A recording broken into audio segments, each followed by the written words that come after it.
Ito ang aking pangako, pag-ibig na di maglalaho.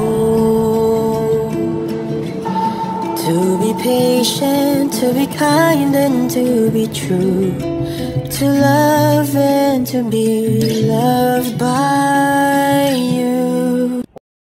Yura Bel Mariano, pinilit at kinausap talaga niya ang boyfriend na mag-shave. Umaga pala ng 24, tinawagan niya na daw agad ang nobyo upang sabihin na mag-shave na. Ayon pa sa chika, mahaba na talaga ang balbas ng binata, pero kay Bel lang pala siya makikinig.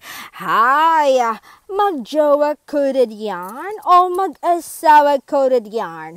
At may nabalitaan pa ako, talagang pinasuot ni Donnie ang singsing na ibinigay niya para makita daw ng lahat na taken na siya. Hay, selosa talaga si Master.